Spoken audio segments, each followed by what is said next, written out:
হেই welcome everyone. Market করলাম এখানে কালকেও খুবই বড় সড়ো একটা ক্যান্ডেল করছে, মানে ডাউন ক্যান্ডেল। সেখানে করলাম আবারও অনেক পরিমাণ ডলার এখানে লিকুইডেড হয়েছে। তো কীরকম এখানে দাম পাইছিল কালকে তুমি এখানে দেখতে পারবো কত বড় একটা ক্যান্ডেল হয়েছে। রিসেন্টলি যে 6 দিন আগে যে ক্যান্ডেলটা হয়েছিল, মানে ডামটা হয়েছিল, সেইখানে আবার চলে গেছিলো, মানে আবার একটা বড় সড়ো ডাম।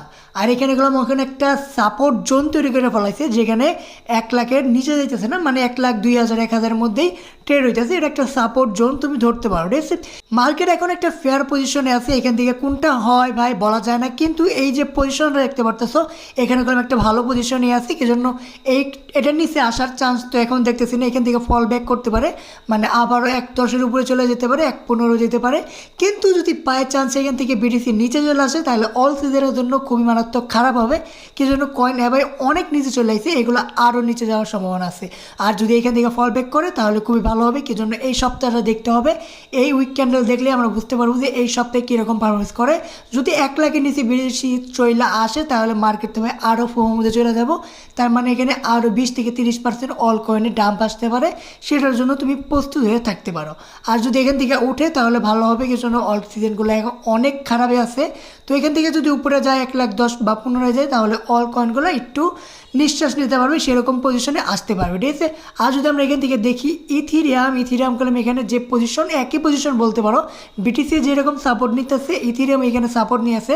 ইথিরিয়ামের এখানে 3400 যে সাপোর্টটা নিয়েছিল, তো এর নিচে মনে হয় না এখন আসবে, এখান থেকে ফল ব্যাক করতে পারে। আর যদি নিচে আসে তাহলে তো বুঝতে পারবা যে মার্কেট এখানে আরও খারাপ হয়ে যাবে। তো এখানে তোমাদের কাজ করতে হবে কি, তোমাদেরকে ভালো কয়েনগুলো এই সময় সিলেক্ট করে রাখতে হবে।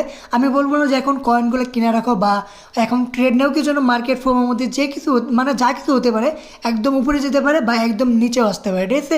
তো ফোমের মধ্যে কাজে লাগবে কি, তুমি স্পটে তুমি কয়েন কিনে রাখতে পারো যেগুলো তোমার ভালো কয়েন মনে হয়, যেমন সুই, নেয়ার, অন্ডো, এগুলো কয়েন খুবই ভালো। আর এগুলো ব্যাকআপ ভালো, এগুলো ফট করে নিচে নামলেও আবার ধাপ করে উপরে উঠে পড়ে, এগুলোর মধ্যে তুমি ট্রাস্ট একটু বেশি করতে পারো মিম কয়েন, প্রজেক্ট কয়েন এগুলোর তুলনায়, ঠিক আছে। তো এগুলো কয়েন অনেক স্ট্রং হয়, তো এগুলোর মধ্যে ট্রেড নিতে পারো। ট্রেড না আমি বলবো স্পটে কিনে রাখো, কি জন্য এগুলোর মধ্যে তোমার লস হবে না। তোমার কয়েন নিচে গেলেও উপরে উঠলে সেটা রিকভার হয়ে যাবো, ঠিক আছে। আর মারাত্মক বিষয় হলো এখানে যে এত পরিমাণ নিচে চলে আসছে, তোমরা এখন কেউ আশা করো না তোমরা প্রথমে যে 1 বছর আগে বা 6 মাস আগে যে পজিশনে কয়েন কিনছো, সেই পজিশনে এত তাড়াতাড়ি তো জীবনেও মার্কেট যাব না।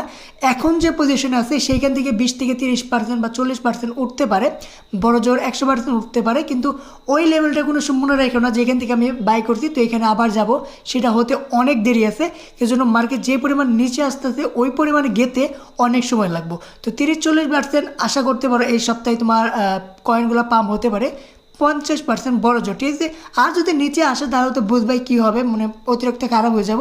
আর যদি মনে হয় তোমার যে না উঠতে পারে, আর এই ক্যান্ডেল হিসাবে তো উঠারই কথা, সেজন্য অতিরিক্ত নিচে চলে আসছে, এখান থেকেও যদি নিচে চলে আসে তাহলে মার্কেট পুরা মধ্যে চলে যাব। তার মনে করলে পুরো দম এখানে বেয়ার মার্কেট শুরু হয়ে যাব।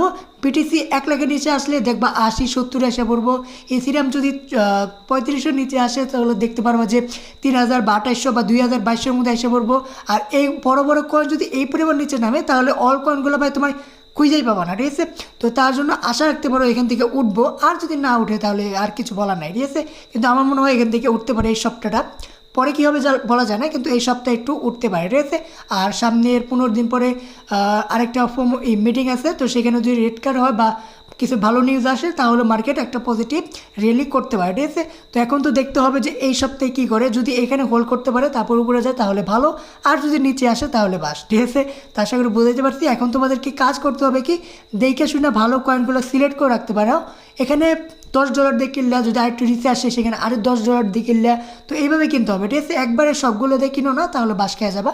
তো এখন তুমি লক্ষ্য রাখো কয়েনগুলোর মধ্যে, যখনই সময় পাবা তখনই কিনতে পারবা, ঠিক আছে। মানে কেনার একটা টাইম পেয়ে যাবা, তখনই ভাইবা চিন্তা কিনে নিও, ঠিক আছে। তো আশা করি বোঝাতে পারছি। দেখা হবে পরের ভিডিওতে, বাই।